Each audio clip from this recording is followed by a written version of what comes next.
This is about to be a fucking long-ass video, holy shit. I've gotten many comments, literally all of the comments on my past video were just, why did you take a porn class?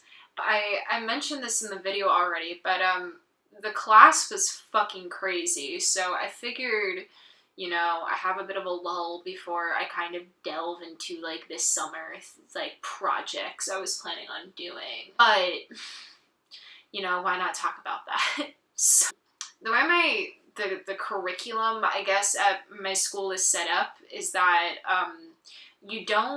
there isn't really, like, a core. Like, there aren't required classes that you have to take that everybody has to take. Like, it's a pretty open curriculum. All freshmen have to take, like, a writing class, and all seniors have to take, like, an upper level writing class that's somehow related to their major. And then you have your major requirements, and you have this thing called a cluster. And a cluster is essentially, you have to take 3 classes outside of your major that are all somehow related to each other. So if you're a humanities social science major, like I am, I had to take 3 natural science courses. If you're a natural science or in engineering, you have to take 3 humanities or social science courses. It's that kind of setup. And I got pretty lucky this semester. I pretty much knocked out all of my major requirements within the first 2 years of college. So I was like, I'm just chilling. I did have to start taking my cluster, and that was its own, like, thing. But it all turned out okay. I did pretty well in that.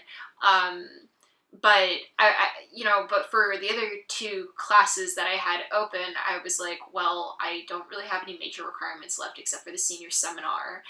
And I'm gonna be, like, these 2 natural science classes, like, are very well could kick my ass, so I should try to pick something that I like and that I think is going to be, like, pretty easy. So when I was registering for classes, this one class called Feminism and Porn caught my eye. It just so happened that it fit in my schedule, and the way that it was essentially, like, advertised as was basically looking at, you know, porn through the ages in relation to feminist movements and also kind of just, like, the social climate at the time. That seemed very, very interesting. And I've always been very fascinated by porn, not in a, like, I watch it on the reg kind of way, but just in terms of, I guess, from, like, a social science major perspective, in that I think that what people are into, and what kind of porn trends are occurring as a whole, actually can say a lot about society at the time. I think it means something that right now, step-sibling porn is very popular. I don't know what it means, but it means something. So I signed up for it. And the first couple of weeks of class were fine. I mean, I could tell from the jump that my professor was one of those, like, I'm not like other professors, I'm a cool professor. Like, she kind of had that vibe to her, but I was just like, it kind of rubs me the wrong way. I am, like, probably from my YouTube videos, you might not be able to tell this, but, like, in academia, in classes or whatever, like, I'm actually a pretty formal person. I do kind of believe that, like, there are certain boundaries that need to exist between, like, teachers and students, or professors and students. I tend to not really be a fan of the, like, I'm not like other professors, I'm a cool professor type of professors, which she clearly was. Like, she said a couple of things that I was like, that's kind of weird and inappropriate, but whatever. 2-3 weeks in, we actually started watching porn. The first 2 weeks were a lot of setup, a lot of theory stuff, and so then we get into the golden age era of porn, which, for those of you that don't know, that's like the 70s. It's stuff like Deep Throat, The Devil and Miss Jones, Behind the Green Door, stuff like that. And it's a very specific era, and it's kind of This was when obscenity laws began to really take effect, and there was kind of this idea in place that if two people were just on screen just fucking, like, that was obscene, that was illegal, but if it had artistic merit, so if there was a story behind it and there were stylistic choices, then the director could argue, like, this is supposed to be artistic, it isn't supposed to be obscene. And so that's what a lot of golden age porn looks like. You have pornography with, like, a plot, like, it's like a movie, but there's just fucking, like, lots and lots of, and, you know, everything is very stylized, there's a very specific aesthetic, and a lot of feminists really did not like this. One of the films that we had to watch, The Devil and Miss Jones, it's actually, as far as, like, as a premise, it's kind of cool. I would actually very highly recommend, if you want to do something really weird, just get really high and watch it. Like, it's fun. There's a scene where she puts food in her vagina. She puts grapes in her vagina, to be more specific. She also puts a snake up there. It's very weird. I don't know what happened to that actress's vagina, because that whole thing just screams yeast infection, honestly. But while we were discussing that in class, that scene came up, and everyone was like, why? Like, what was this supposed to be? Like, what was this supposed to symbolize? Like, what was the point of any of this? And my professor is just like, well, don't put grapes in your vagina. Like, I've tried it. It's very messy. She kept on going on and on about, like, what a mess it made and how messy it was, and, like, don't try it at home because she did and it didn't work out. And it was just really bizarre. I remember after, one of my really good friends was in that class with me, and I remember we walked out and we both were just like, what the fuck was that? And then things began to get discoursey. This is probably, I would say, the part of the story that I could very much see people siding with my professor, and that's fine. I could also see them being like, you're both fucking stupid, fuck you, and that's also fine. A couple of weeks later, she didn't say anything beyond that level of weird. There was this one point where she was like, I'm heteroflexible, and everyone was like, okay. I almost lost my shit, because the last time I heard someone identify that way was when I was 13, and this girl that I was in love with was like, I'm heteroflexible, and I was like, flexible for me, hopefully, but no, she wasn't. We had this one day in class where, like, there was a discussion, and it ended, like, pretty quickly. Like, there wasn't really that much to say. Like, I barely even remember what it was about. But we kind of ended up going on this tangent about, like, what is a queer film? What is queer porn? Which then turned into, like, what is a queer film? And, like, what does that entail? And I said, well, it's a thing with queer people in it. So she was like, but, you know, what does that really mean? Like, what does queer mean? Like, I think Beauty and the Beast is a queer film. And I said, why? And she was like, well, like, everyone wants to fuck the Beast, and, like, it's implied that Belle fucks, like, an animal. Like, that's queer. And I was not having it. I was not having it. And what I basically said to her was that the only possible interpretation of what she was saying was that somehow bestiality is queer. Believe it or not, I don't actually really get offended that easily. Like, it takes a lot for me to be like, that was deeply upsetting, I am upset, you are kind of a garbage human for saying that, etc., etc. Like, it takes a lot for me to get to that level, but I think it is very shitty and fucked up to compare two people, or more, I guess, that are the same gender and in love with each other, to someone fucking an animal. That's not the same thing. It's not in the same category by any stretch of the imagination.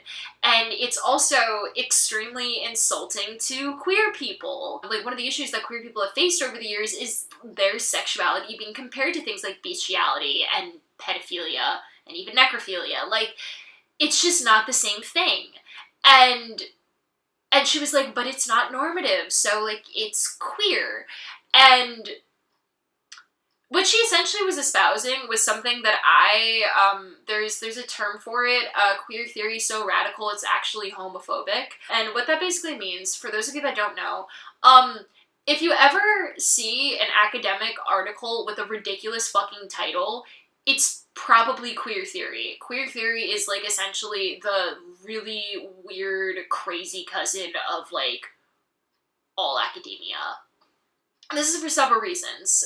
Firstly, areas of study like African American studies, women and gender studies, etc.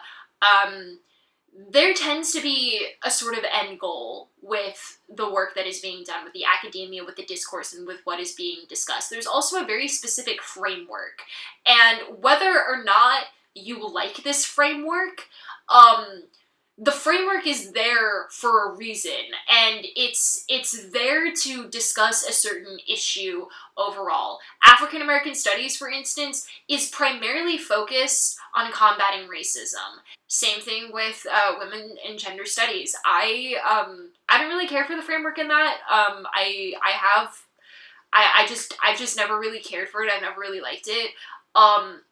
But the end goal is combating misogyny, homophobia, and transphobia, and all that other fun stuff. Queer theory doesn't really have an end goal, and I say this as someone that mistakenly took a queer theory class, like, a year ago, because I thought that queer theory meant, like, gay stuff, but apparently it doesn't.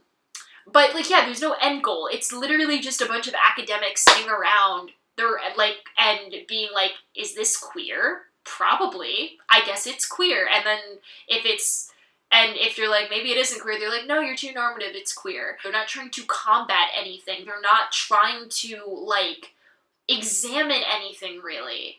But yeah, and a lot of queer theory is usually so ridiculous and almost trying to be so radical that it kind of horseshoe effects back around to being kind of homophobic or kind of transphobic.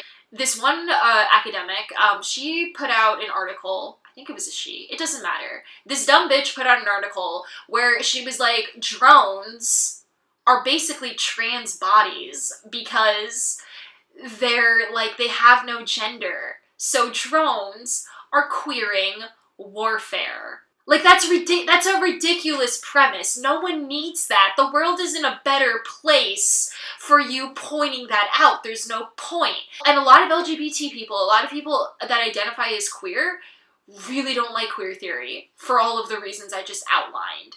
And a lot of the people in queer theory are also straight, and they do this thing, and I hate it. I hate it so much, where, essentially, at the start of an article, and again, I say this because I mistakenly took a queer theory class, and once I realized the mistake I made, it was too late. The drop period had ended. And so, once, like, it's like, every article, the way that you can tell if the article in question was written by a straight person or not, is if at the top of the article, they're like, when I say queer, I mean, and then it's this really weirdly specific definition that somehow just very narrowly includes the author so they can then say whatever they want to say. And it's usually pretty fucking homophobic, pretty fucking transphobic, and pretty fucking useless. So, with all of that said, let's continue. So she was doing queer theory so radical, it was actually homophobic, and I told her this, and I explained in much shorter terms what I just said. One of the other things that I also mentioned was that, like, queer theory in general is, like, kind of irresponsible because you're saying all this crazy shit, and the argument is always, when someone is like, it's homophobic, you're like, well, I don't mean queer as in LGBT, but they do at the same time. It's very strange. When the average person that isn't in academia, and even is in academia, when they see something with queer in the title, like, they think LGBT. Like, they just do. The word is associated with us. And 9 times out of 10, I remember there was once this trend on Skeptic YouTube where, like, people would just, like, be like, look at these crazy academic articles. Aren't feminists crazy? They were all queer theory articles. And they also made gay people look pretty fucking bad. So that was great. So I mentioned this to her. And she was like, I didn't know that this was an issue. And she basically was like, because I didn't know it was an issue, like, I don't actually think it's an issue. Like, I feel like you're just making this shit up, which, like, I'm not.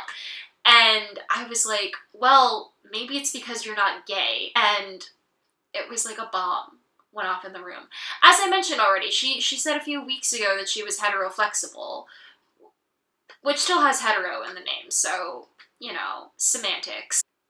But she was just like, well, like, my husband is queer and my child is queer, and great, like, that's great, that's awesome, you have a lot of queer people in your life. That also doesn't mean that, like, you're suddenly very well versed in, like, all of these queer discourses. So there was that. There was another time that she called trans men he's which is strange. But then we had another discourse, and it was about the same thing. It was about being queer, and, like, what does it mean to be queer? And it was heated. This is gonna sound very lame. I got to a point in the discussion where I didn't really say that much, honestly, but I got so, like, just angry with just, like, what was being said that, like, I don't really remember what happened. Like, I just know that she was like, okay, let's list off what queer means. Like, what are all the definitions of queer? And then it was like a fucking bomb went off in the room and everyone was arguing. And it was mostly her against all of the queer people in the class. One of the things that I do remember about that discussion, though, was that she was like, identity politics are dumb, and, like, pulling out, like, your identity to kind of like, try to discredit, like, or try to, like prove that you have authority on an issue is dumb. But keep in mind, a couple of weeks before, she was like, I'm heteroflexible, and, like, therefore, like, can't I say that I'm queer, which was the context of that. Secondly, she also, in that same discussion, in this discussion where she said that, where she was like, identity politics are dumb, she also was like, I like having sex with butch dykes. So, like, which is her way of saying, like, I'm queer, I guess. And that's also a weird way to say that. Like, just such a weird way to say that. And, she said that. In the same discussion, this one person, I, honest to God, don't really know how they identify. I think it's a they. I think they're non-binary. I don't think they're gonna see this video, but, like, I also just still want to be respectful. But they were giving me shit for calling myself a lesbian, because they were like, that's so close-minded. Like, what if you do, like, find a man that you like or something like that? And it was kind of just like, well, fuck you. Like, and I found it very interesting that, if anyone in the class was like, this kink is weird, or this thing is weird, or, like, maybe this is problematic in some way, she would be like, no, it isn't. Like, you're just closed-minded. You're being sex negative. You're trying to pathologize this. You're kink shaming. Someone tells me, my gay ass, that I'm fucking closed-minded for being fucking gay, and it's fine. Like, that, I just find that really funny, honestly. It was just messy. It was so fucking messy. And it was, like, I'm gonna be a senior in college in a couple of months. I've seen a lot of class debates. I've seen a lot of things where people will get heated over what is being discussed, and I've never seen anything like this. Several people, including myself, were, like, almost on the verge of tears by the end of it. Not even because of what was being discussed, but just because of it. Everyone was fucking yelling, and everyone was just angry. Something that day just, like, really hit a nerve with everyone. So as I mentioned already, one of my really, really good friends was in that class. One of the things that they said, essentially, was that part of why they feel so kind of protective of, like, the queer label is firstly because, obviously, it did start out as a slur. So there's that. like in relation to the LGBT community. It started out as a slur, firstly. But secondly, you know, they at the time were like dealing with a lot of family stuff in relation to them being trans. You know, they were beginning to kind of figure out what that really meant and what that could mean in the long run for them. And, you know, they were just dealing with a lot of shit because of their identity. And it kind of just sucked to, you know, then come into this and, you know, have all of these people trying to tell them what their identity meant to them. So my professor emails my friend and is like, we have some things to discuss. So here's my number. Call me this weekend at your earliest convenience. She told them that, and keep in mind, it was for what was said, what I just said that they said, that she felt that they were policing people's identities. They were not. None of us were. We were, like, literally just saying, like, if you're straight, like, you're not queer, and you don't get to say what queer is.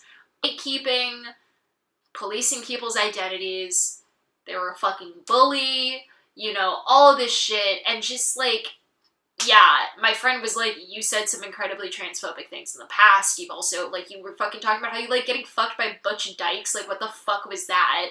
It went very sour. It was a very, very, you know, unproductive conversation. The next day, after my friend does this call, she sends out an email to the entire class, mind you, but it was basically just addressed to me, my friends, and like 3 or 4 other people that were, you know, part of this that were really kind of like in the throes of this debate. And it was basically just like, you don't know shit because you haven't read enough Foucault, like, you don't understand anything, like, and it was directly addressing our rhetoric, which is also an extremely inappropriate way to, you know, if there's a problem with just a specific group of students, to email the entire class about it. At this point, my friend and I are like, maybe we should file a complaint. We didn't. We ended up not filing a complaint, but there was at one point, I had to hard reset my phone, so I don't have it anymore, but there was one point that we had a list of probably about like 16 bullet points of just like weird shit that she did or said. But that's not all, because there's still more. Class kind of, it reached a sort of osmosis where you just didn't touch queer with a fucking 10-foot pole, and it was fine because none of the shit we were looking at was queer anyways, so it doesn't really matter. At one point, one of the requirements for the class, this is a little bit petty, but it's whatever. I knew at this point that homegirl did not like me. She also didn't like my friend, which is fine, but she did not like me. One of the requirements for the class was that we had to do a group presentation. So there would be a group that would do the discussion about this book, and about a certain like book or reading or like film or whatever, and, you know, just present it and have a discussion about it. It's always the last 15 minutes of class. No earlier, no later, last 15 minutes. I only missed, I think, like 3 classes because I was sick at the beginning of the semester, but, you know, there was never a discussion about changing that. Again, I understand that this is petty. I didn't put this in the complaint that we were going to send because I knew that if I did, people would be like, well, you shouldn't have been late for class. But, I live off campus. It's a bit of a hike, especially because the worst part of it kind of is that in the winter, which it was at this point, I mean, winter in Rochester goes until like April, but we're right, the campus, right on this river. There's this bridge you have to cross if you want to get on campus, and it's really fucking windy, it's really fucking slippery, you can't run across it or anything like that if you're running late. And there's this one day that admittedly, I had come to class late, like, a couple of times before. It was the type of shit, though, where, you know, there's this one day I was late, and it was the type of thing where, you know, I had been having a week, and, I couldn't really, like, I couldn't just like, I looked gross. Like, I needed to take a shower and, like, all of that. I couldn't just show up to class looking the way I did. So, like, I took a shower, you know, whatever. I was running late. I was probably, and so I'm about to leave, and the class started at 12:30, and I was literally about to walk out of the door. My friend, also doing this presentation with me, texts me and is like, hey, so we're starting the presentation right now, where are you? I had to try to fucking run my ass to class or whatever. I literally ran into the classroom and just, like, put my shit down, and my slide that I was supposed to present, like, which were the last 3, so I got really lucky with that, were just, like, right on the board, and so I was just like, okay, and I did the presentation. It went fine. I got a 97 on it, but apparently my professor was very insistent on starting without me there, so that's kind of interesting. But that same presentation, we were talking about BDSM, and one of the discussion questions that we had was, why is it that BDSM generally is only really seen as acceptable when it's presented in a sexual context? If I were to tell you that I just like to hit people, you would think that that's weird. But if I were like, but I get off to it, there's a fair sprinkling of people that would be like, oh, yeah, okay, whatever. Like, I don't really care. Making BDSM, like, inherently sexual, like, how come that kind of, like, justifies it? My professor is like, well, I like hitting people in a non-sexual way. It's, like, one of my kinks. Like, bitch, like, we don't need to know this. We don't need to know this shit. Why are you telling us this? And she started talking about how whenever she has, like, a really long day or something, that, like, she likes to hit people, like, in a, like, consenting people in a BDSM dungeon, yes, but still.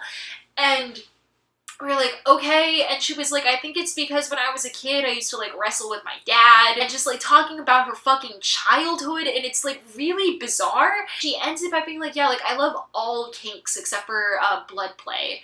And my friend, who's standing right behind her, because we're at the front of the room giving this presentation, is like, what about scat play? And my professor looked at them, made eye contact with them, like, clearly heard them, and just kept talking. And I feel like if someone is like, are you into scat play? If you're that open about your other kinks, if you're not into scat play, like, you would say no to that. You would be like, no, I'm not. That's also another hard limit. I forgot to mention that. I don't like fucking poop. I don't like it. So yeah, apparently I had a professor that is into hitting people and poop. There isn't really that much of a conclusion to this story. This is just, like, a bunch of just weird shit that, like, happened in a class that I took. I did end with an A in the class, so that was nice. The video essay that I just put up on the channel was my final project for this class. It was what everyone had to do, a video essay about porn. First, what I tried to do, because the way that she wanted it to do is she does have a website. I'm not gonna share it. She does have a website that she wanted all of her students to post the video essays on, and she wanted us to, like, embed it into the thing. You couldn't just upload it via WordPress. Like, it had to be on another platform. So my dumbass, I was like, all right, let me put this up on YouTube, and I'll just do it unlisted, uncensored, unlisted, and cool. So I put it up on YouTube. Within 20 minutes, I get an email from YouTube saying that my account has been suspended. It was a different account. It was a dummy account. So I was like, all right. So I put it up on Vimeo, and it somehow, inexplicably, before it got taken down on Vimeo because it was public on Vimeo too, it somehow got about 900 views within, like, I want to say, like, less than 12 hours, which might not sound like a lot, but for a fucking project, like, that's weird. And I'm assuming it's because it had porn in the title, but when it was at about, like, 150 views, I was like, well, maybe she put it up on her Facebook and all of her academia friends, like, saw it or something. I don't know. So I checked her Facebook. I don't know. Maybe there was some comments that were gonna fucking boost my ego about my video essay. I don't know. I didn't get enough attention as a child. I go and I look. There were no posts about the website. But what there was this picture of this house somewhere in the Pacific Northwest with the hashtag socialist sex retreat. That was the end of, you know, my semester with my fucking crazy, weird professor. So yeah.